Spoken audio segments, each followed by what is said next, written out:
오늘 우리에게 주신 하나님의 말씀은 열왕기하 18장 1절부터 8절까지의 말씀입니다.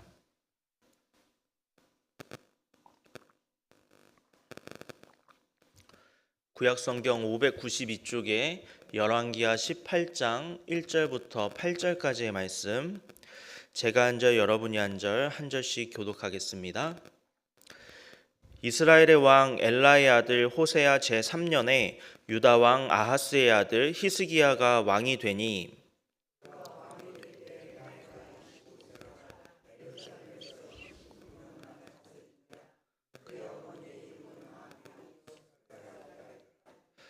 히스기야가 그의 조상 다윗의 모든 행위와 같이 여호와께서 보시기에 정직하게 행하여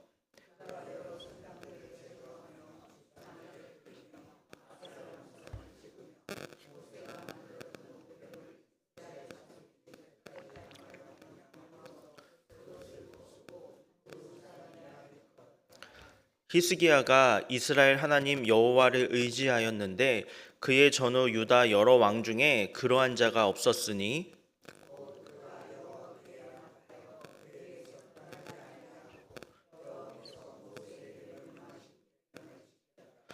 여호와께서 그와 함께 하심에 그가 어디로 가든지 형통하였더라.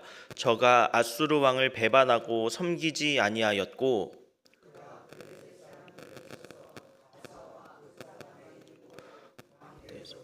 견고한 성까지. 아멘.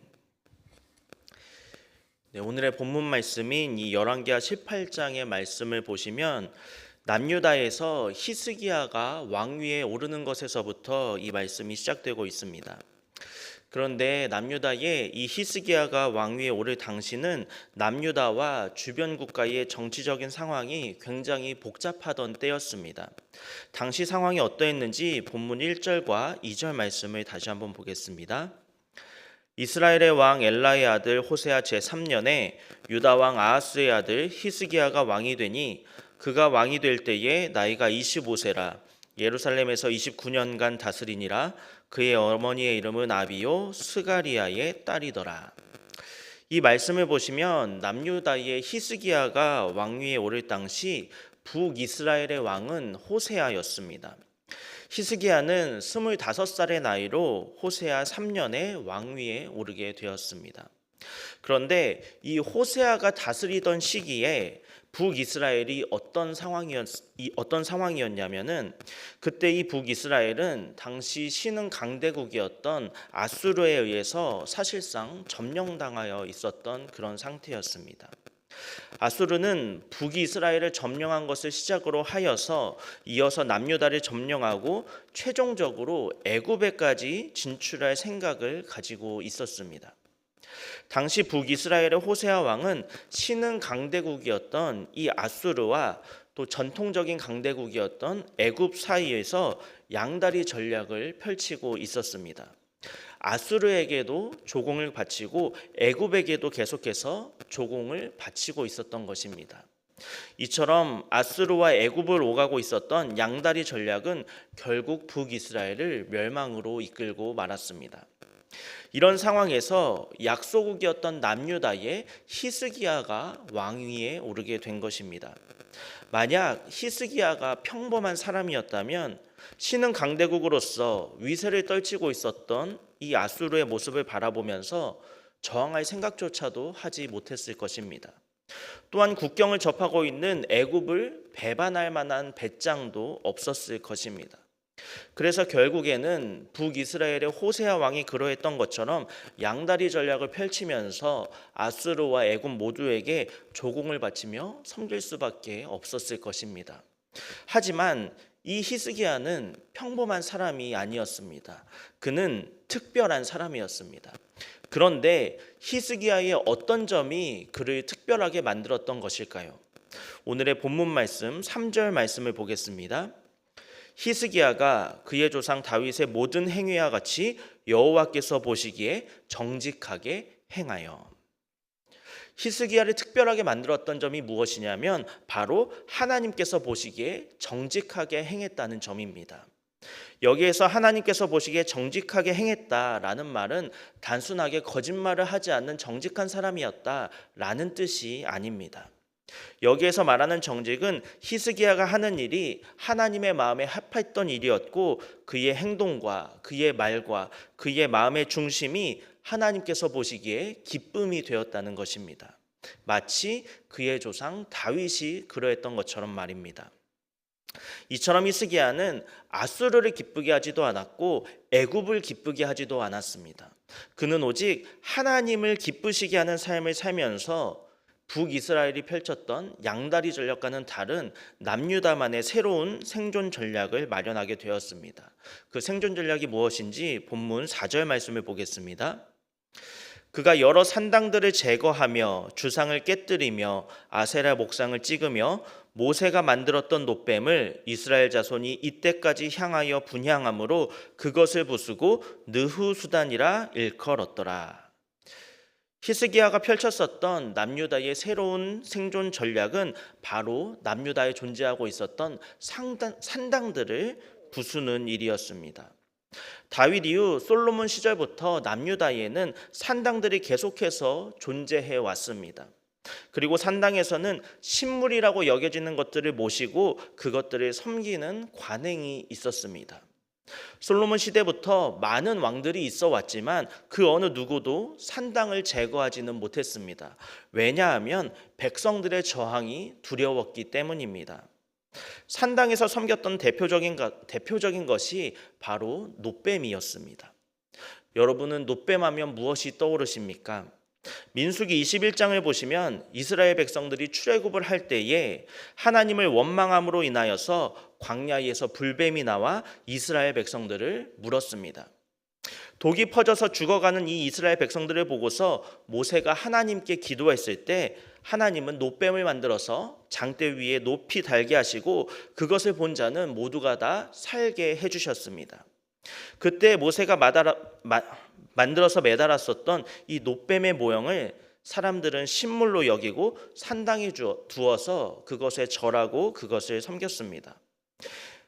왕들은 이런 신물들을 제거하기가 너무나도 어려웠습니다. 백성들의 저항이 굉장히 컸기 때문입니다. 하지만 히스기야는 이러한 모습들이 하나님 앞에서 죄악이라는 것을 깨닫고 놋뱀의 모형들을 모두 부수어 버렸습니다. 놋뱀과 같은 신물들만 부순 것이 아니라 산당까지도 다 폐쇄해 버렸습니다. 히스기야의 이런 행동은 나라에 큰 분란을 일으키는 일이었습니다. 백성들은 산당과 신물을 없애는 것을 원치 않았었기 때문입니다. 지금 남유다의 상황이 어떻습니까? 나라 밖으로는 아수르와 애굽으로부터 위협을 당하고 있었던 상황이었습니다. 이런 상황에서 신물을 부수고 산당을 없애면 나라 안쪽에서는 백성들의 불만이 커질 것은 너무나도 분명한 일이었습니다.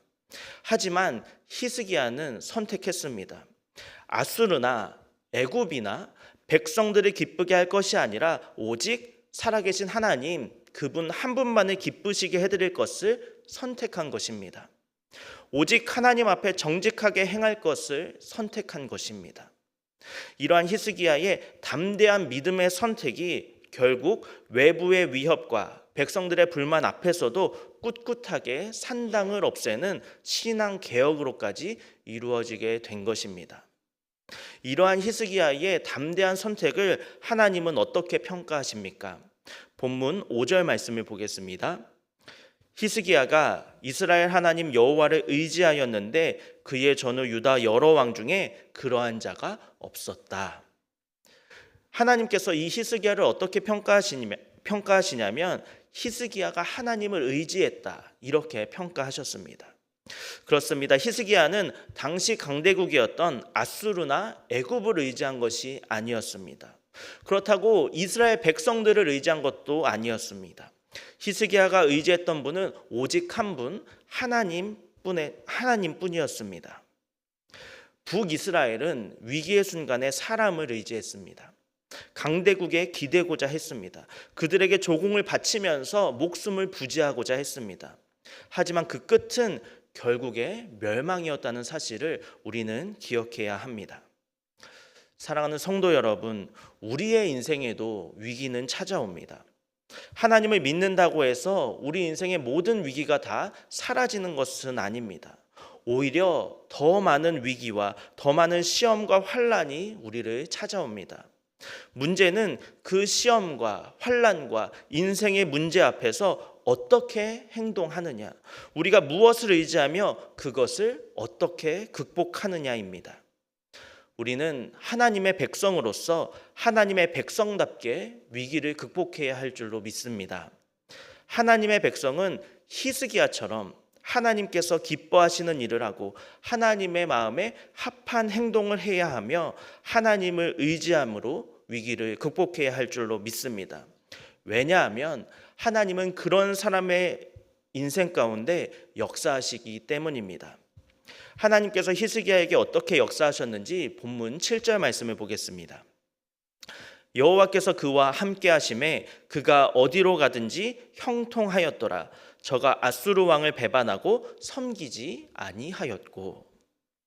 이 말씀을 보시면 하나님께서는 히스기야가 어디로 가든지 그와 함께 하셨고 그를 형통하게 해주셨다는 것을 알 수가 있습니다. 그가 아수르 왕을 섬기지 않고 애굽을 의지하지 않았을 때, 오직 살아계신 하나님 한 분만을 의지하였을 때, 그때 비로소 하나님은 그를 형통하게 해주셨다는 사실을 믿으시길 바랍니다. 우리의 인생은 한치 앞을 예상할 수가 없습니다. 어쩌면 오늘 우리 가운데 위기가 찾아올지도 모를 일입니다. 하지만 우리가 두려워하지 않고 담대할 수 있는 것은 살아계신 하나님께서 우리와 함께 하시기 때문입니다. 바라기는 지금까지 우리 마음속에 자리 잡고 있는 산당이 있다면 그 산당을 제거하고, 또 우리가 하나님 외에 의지하고 있었던 다른 신물들을 우리 마음속에서 치워내며 오직 하나님 한 분만을 의지할 수 있기를 바랍니다. 우리가 하나님을 의지하고 하나님 앞에서 정직하게 행하며 하나님의 마음에 합한 일을 한다면 하나님께서는 히스기야에게 그러하셨던 것처럼 우리와도 함께하여 주시고 우리의 인생 또한 형통케 하실 줄로 믿습니다. 하나님께서 이루시는 그 형통을 경험하시는 오늘 하루가 되시기를 예수님의 이름으로 축복합니다. 함께 기도하겠습니다. 살아계신 하나님, 말씀의 거울 앞에 우리의 모습을 비추어 볼 때마다 우리의 연약함과 부족함과 죄악된 모습을 발견하게 됩니다. 우리의 연약함이 슬픔과 좌절의 이유가 되지 않게 하시고 더욱더 하나님을 의지하고 바라볼 수 있는 이유가 되게 하여 주옵소서. 이런 우리를 용납하시고 사랑으로 품어주시는 하나님을 더욱 의지하게 하여 주시옵소서. 인생을 살아가면서 우리가 마주하게 되는 수많은 문제와 어려움 앞에서 우리는 너무나 쉽게 요동합니다. 어떤 때는 좌로, 또 어떤 때는 우로 치우치면서 중심을 잡지 못합니다. 마음속에 산당을 짓고 하나님이 아닌 다른 것을 의지하기도 합니다. 하나님, 이런 우리의 연약함을 불쌍히 여겨 주시옵소서. 이제 우리 마음속에 자리 잡고 있었던 모든 산당을 치우길 원합니다. 우리의 마음속에는 오직 하나님 한 분만을 모시기를 원합니다. 오직 하나님만을 의지하고 하나님 앞에서 정직하게 행하며 하나님을 기쁘시게 해드리는 우리의 인생이 되게 하여 주시고 하나님께서 이루시는 형통을 경험하는 우리 모두의 삶이 되게 하여 주옵소서. 예수님의 이름으로 기도합니다. 아멘.